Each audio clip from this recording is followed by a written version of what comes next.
अरे बस उधर से भी आवाज आनी चाहिए, क्या वो संस्कारी है? वहां से भी आवाज आनी चाहिए, क्या वो संस्कारी है? अब वो कहां से गया, कौन सी पार्टी से गया, कौन सी पार्टी से गया, कौन सी पार्टी से गया? वो जो बाबा पैदल चल रहे हैं उनकी पार्टी का है ना वो जो बाबा निकले हैं, चल रहे हैं, पैदल ही पैदल चल रहे हैं, वो बाबा की पार्टी से निकलकर ये बड़े बाबा की पार्टी में चला गया। अब आप बताइए, कांग्रेस इस पर कुछ नहीं बोलती, ना भाजपा कुछ बोलती है। मैं आपसे अपील करने आया हूं कि यहां पर गोधरा में क्यों नहीं नरेंद्र मोदी खुद आकर गोधरा में ये फाटक को क्यों नहीं खोल देते, रेलवे ब्रिज की? मोदी जी आइए ना, मैं साथ में ठहरता हूं आपके। मोदी जी कहते हैं कि विकास के नाम पर हम वोट ले रहे हैं। मोदी जी कभी गोधरा की भी तो फिक्र करिए। कब तक मोदी जी गोधरा की आवाम को तकलीफ पहुंचाएंगे? यहां पर अंडरग्राउंड रेलवे अंडर ब्रिज नहीं खोला जाता, यहां पर अंडरग्राउंड ड्रेनेज का पानी उसको निकालने का इंतजाम नहीं किया जाता। अरे शहर की फाटक तो खोलो मोदी जी, आपका दिल अगर बड़ा है तो खोलो गोधरा की शहर की फाटक को। इस पर कोई जवाब नहीं देंगे। विकास के नाम पर आप कहते हैं कि हमने बहुत किया, मगर मेरे अजीज दोस्तों और बुजुर्गों, यही जो आज भाजपा का कैंडिडेट है उसने क्या किया? जहां जहां अल्पसंख्यक समाज के इलाके वहां पर कोई डेवलपमेंट का काम नहीं होता, अगर होता है तो ताखीर से होता है।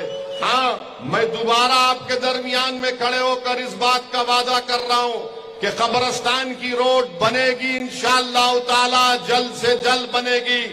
और ये लोग जो रोकने की कोशिश कर रहे हैं उनसे भी कह रहे हैं कि भाई साहब बाज आ जाओ, वरना मुझे यहाँ पर आकर ठहर कर गोधरा में धरना देकर काम कराना पड़ेगा, तो फिर जिम्मेदारी तुम्हारी होगी, मेरी नहीं होगी। मैं हनीफ को बोल चुका, हाजी हनीफ को, और फिर गोधरा शहर के कई रास्ते 2 साल से मंजूर हो गए मगर अभी भी नहीं शुरू किए जाते। मोदी जी ये कौन सा विकास है आपका?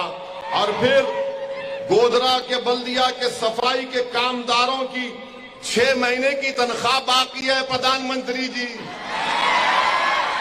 क्या ये स्वच्छ भारत है? देश के प्रधानमंत्री के जो सफाई कर रहे हैं उनको तनख्वाह नहीं, तो आपने कौन सा गुजरात बनाया? प्रधानमंत्री बोलते कि मैंने गुजरात बनाया, और आप जानते हैं कि गोधरा की बल्दिया में भाजपा, गुजरात में भाजपा, दिल्ली में भाजपा, उसके बावजूद भी यहां पर काम नहीं होता। तो कोई विकास गोधरा में इसलिए नहीं होता क्योंकि नफरत करते हैं गोधरा में रहने वालों से, नफरत करते हैं। कांग्रेस बोलती है कि ओवैसी की वजह से, मैं कांग्रेसियों को बोलना चाह रहा हूं कि नफरत की बुनियाद पर गोधरा में नाइंसाफी की जा रही है। इसलिए नफरत की जा रही है कि यहां पर अल्पसंख्यक समाज के मुसलमान रहते हैं, यहां पर दलित और आदिवासी रहते हैं, इसलिए भाजपा नफरत करती है। मेरे अजीज दोस्तों और बुजुर्गों, आप ये भी जानते हैं कि मैंने आपके सामने ये भी कहा कि प्रधानमंत्री ने कहा नल से जल, मोदी जी ने कहा नल से जल, मगर 30 साल के बाद भी नर्मदा नहर का फायदा हमको मैसर नहीं होता। प्रधानमंत्री को बताना पड़ेगा कि नल से जल कहां गया, वो उसका जिक्र नहीं करते। और फिर गोधरा के करीब रामपुर नामी एक गांव है, इस गांव में प्रधानमंत्री बिजली नहीं है, 27 साल से बिजली नहीं आई। 27 साल से भाजपा सत्ता में है, इख्तिदार पर है, और इसके बावजूद भी बीजेपी लंबी लंबी गुफ्तगू करती है।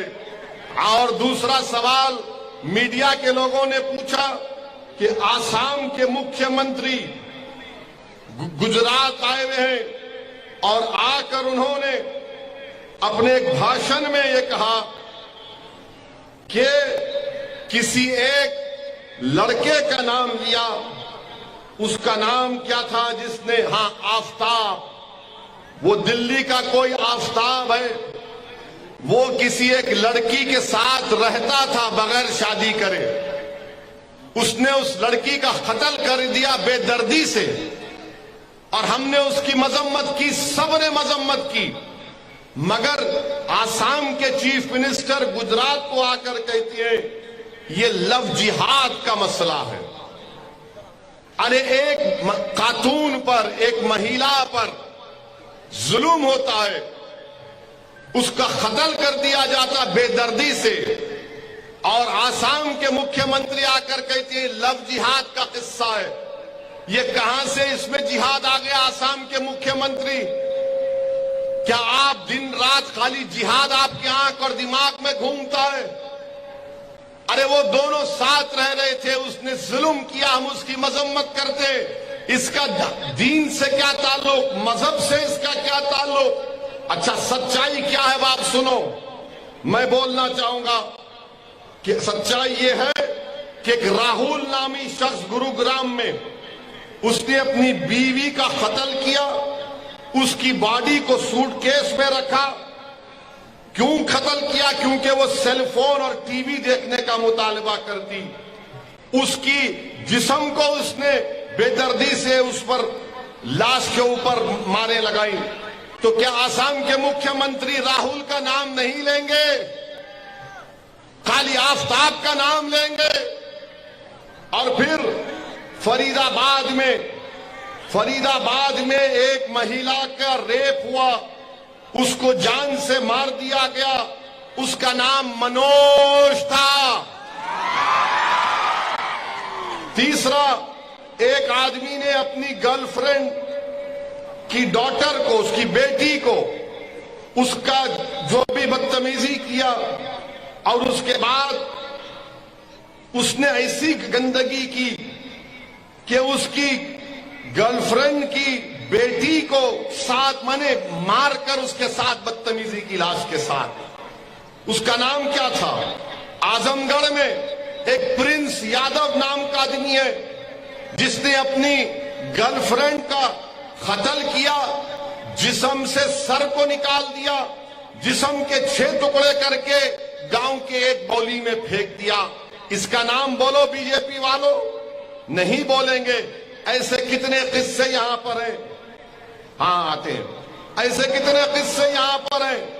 अच्छा, फिर एक मुन्ना शर्मा है बिहार के, बीवी को इसलिए कत्ल किया क्योंकि बीवी ने मसाज करने से इनकार कर दिया। एक बबलू अमित गंभीर है, 11 साल की बच्ची को गाजियाबाद में मार दिया। इनका नाम बोलो, नहीं बोलेंगे।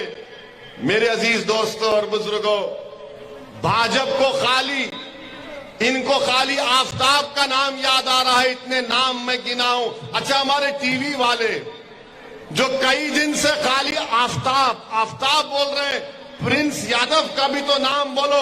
अरे कितनी नफरत दिखाओगे तुम? एक महिला पर, एक खातून पर जुल्म होता है, इसलिए होता है कि मर्दों में जो बीमारी है औरतों पर जुल्म करने की, इसीलिए औरतों पर जुल्म करते हैं। आप उनकी बीमारी को ठीक करो। औरत पर जुल्म जो करते हैं, उनको अगर मजहब का चश्मा लगाकर देखा जाएगा तो ये बड़ी नाइंसाफी होगी। तो आसाम के मुख्यमंत्री से मेरा सवाल है, गुजरात के मुख्यमंत्री से मेरा सवाल है, भारत के प्रधानमंत्री से मेरा सवाल है, बताओ बिल्किस बानो का क्या मजहब था? बिल्किस बानो को रेप करने वालों को मोदी जी आपने क्यों छोड़ा? बिल्किस बानो 6 महीने की प्रेग्नेंट थी, मोदी जी आपने उन जालिमों को क्यों छोड़ा? बिल्किस बानो की 3 साल की बेटी का कत्ल किया मां के सामने, भारत के प्रधानमंत्री बोलो तुमने क्यों छोड़ा? बिल्किस बानो के साथ उसकी मां का रेप हुआ, कत्ल किया गया, उसके परिवार के 11 लोगों की हत्या की गई, बोलो मोदी जी, आपने क्यों छोड़ा? आपने इन जालिमों को क्यों छोड़ा? बोलो, असम के मुख्यमंत्री बिल्किस बानो का नाम तुम्हारी जबान पर नहीं आता। अरे सबसे बड़े इंसानियत के दुश्मनी करने वाले आप लोग हैं कि बिल्किस बानो के कातिल, बिल्किस बानो की बेटी के कातिलों को देश के प्रधानमंत्री छोड़ते हैं। मोदी जी, ये सबका साथ, सबका विकास, सबका विश्वास नहीं, ये तो धोखा है गरीबों से, ये जुल्म है भारत की महिलाओं से, ये जुल्म है उन मासूम बच्चों से जिन्होंने अपनी मां और बाप को खोया। मेरे अजीज दोस्तों और बुजुर्गों, ये सच्चाई है। क्या भाजपा बिल्किस बानो के ऊपर बोलेगी? नहीं बोलेगी। और आज जो गोधरा से भाजपा का उम्मीदवार है, वो बिल्किस बानो के रेप करने वालों को मैं आपके सामने कह रहा हूं, तस्वुर की दुनिया में लेकर जा रहा हूं। थोड़ी देर के लिए सोचो कि बिल्किस तुम्हारी बहन थी, बिल्किस तुम्हारी बेटी थी, बिल्किस तुम्हारी रिश्तेदार थी, बिल्किस तुम्हारी भतीजी या भांजी थी, 6 महीने की प्रेग्नेंट थी, उसका रेप किए, 3 साल की बेटी का कत्ल किए, उसकी मां का रेप किए, और अगर कोई जुल्म करके उसको छोड़ देता है तो आपके दिल पर क्या गुजरती है? आप सोचो मेरे अजीज दोस्तों और बुजुर्गों, क्या गुजरती होगी आप पर, मुझ पर? देश के प्रधानमंत्री, क्या आपको तकलीफ नहीं हुई? आप तो गुजरात के मुख्यमंत्री थे जब बिल्किस बानो से यह हुआ था। हम तो समझ रहे थे कि आप शायद बदल गए हैं, मगर आप नहीं बदले, आप वही हैं और वही रहेंगे, हम जानते हैं। मेरे अजीज दोस्तों और बुजुर्गों, आप देखते हैं कि नरोडा पाटिया में 90 से जायद लोगों को कत्ल कर दिया जाता, उसमें मुलजिम को सजा होती है, वो कोर्ट से बेल लेकर रिहा होता है और वो बीजेपी के लिए इलेक्शन में काम करता है और कहता है कि मैंने 90 लोगों का कत्ल किया, मुसलमानों का, मुझे लाइफ की सजा दी गई और आज मैं बेल से निकलकर, जेल से निकलकर मैं मोदी जी के लिए वोट का मुतालबा कर रहा हूं। वाह मोदी जी, आपकी क्या मोहब्बत है ऐसे किरदार के लोगों से, आप बताइए। और फिर आप देखते हैं कि बीजेपी कहती है कि यूनिफॉर्म सिविल कोड बनाएंगे। यूनिफॉर्म सिविल कोड गुजरात में अगर बनता है या कानून लाता है, अपने दिल पर हाथ रखकर गोधरा की जनता, गुजरात की जनता से कहना चाह रहा हूं कि अगर गुजरात की विधानसभा में यूनिफॉर्म सिविल कोड, यकसा सिविल कोड का कानून लाया जाएगा, तो क्या आप कांग्रेसियों पर भरोसा कर सकते हैं कि वो उसके खिलाफ बोलेंगे? क्या आप यकीन कर सकते हैं कि कांग्रेस उसके खिलाफ बोलेगी? पूछो कांग्रेसियों से कि गुजरात में यकसा सिविल कोड के ऊपर तुम्हारा क्या राय है, तो कुछ नहीं बोलेंगे, कुछ नहीं बोलेंगे। हां, अगर यहां से मजलिस इत्तेहादुल मुस्लिमीन का हमारा मुफ्ती हसन शब्बीर कामयाब होगा तो यकसा सिविल कोड का कानून अगर लाया जाएगा, हमारे कानून में मदाखलत होगी, तो कम से कम एक दीवाना खड़ा होगा मुफ्ती और कहेगा कि तुम्हारे कानून को नहीं मानते। जिस तरह मेरा एमपी ओवैसी पार्लियामेंट में CAA के कानून को फाड़ दिया, मैं इस कानून को फाड़ता हूं, यूसीसी के कानून को।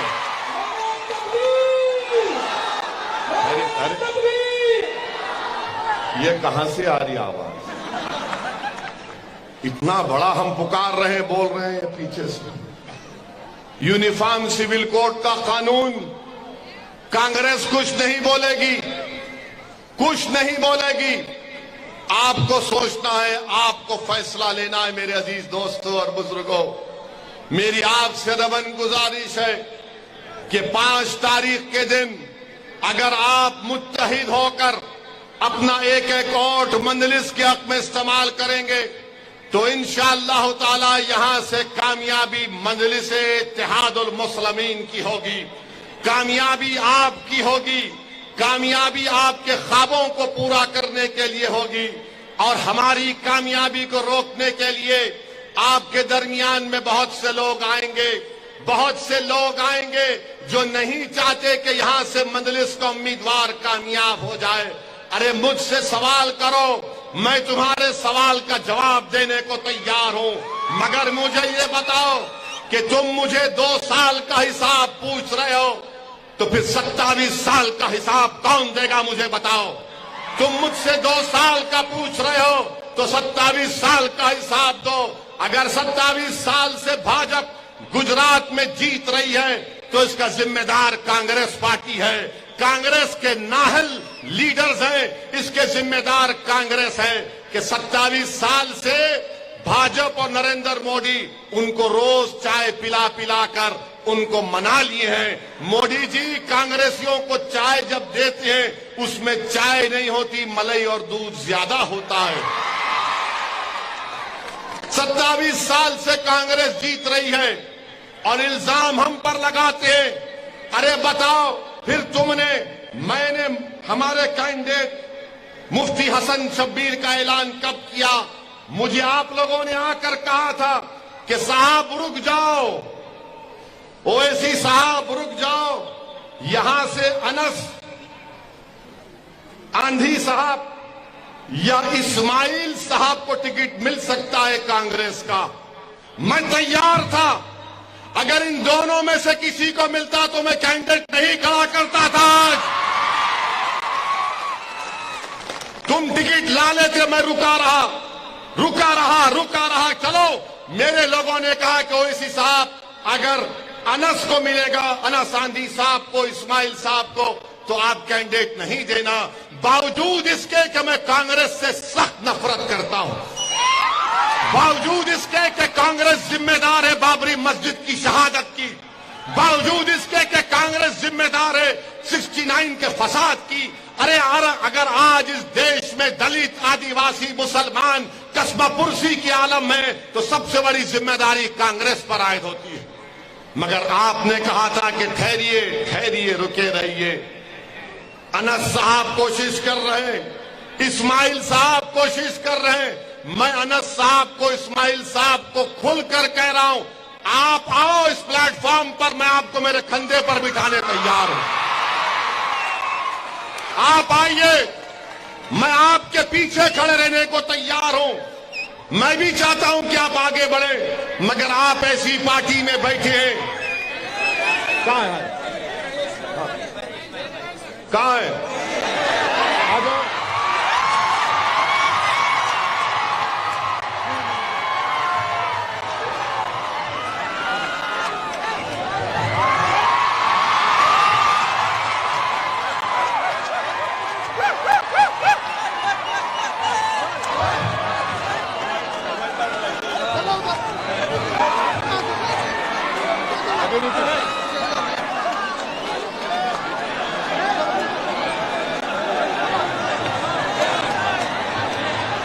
मेरे अजीज दोस्तों और बुजुर्गों, मैं तो जानता भी नहीं इनको। ये दिखे, मैंने आपसे कहा था कि मैं इनको उठाने को तैयार हूं। मैं अपने आप को उठाना नहीं चाहता हूं, मैं आपको आसमानों पर देखना चाहता हूं। आप लीडर बनो, आप कायद बनो, मुकद्दर के फैसले आप करो। कब तक अखियार हमारे मुकद्दर का फैसला करेंगे? कब तक जिनका हमसे कोई ताल्लुक नहीं है वो हमारे जिंदगियों का फैसला करेंगे? मेरे अजीज दोस्तों, मेरी इज्जतदार मां और बहनों, कब तक हम कांग्रेस के पास जाकर भीख मांगेंगे कि हमको लीडर बनाओ? अरे आप आओ, ये आपकी पार्टी है। मजलिस आपके ख्वाबों को पूरा करेगी। मजलिस आपसे इंसाफ के लिए लड़ना चाहती है। इसीलिए मेरे अजीज दोस्तों और बुजुर्गों, हम आपसे अपील कर रहे हैं कि अपने वोट का सही इस्तेमाल करो। हां, कांग्रेस है, दिल्ली की छोटी रिचार्ज की पार्टी भी है। इन खबर चैनल को सब्सक्राइब करें।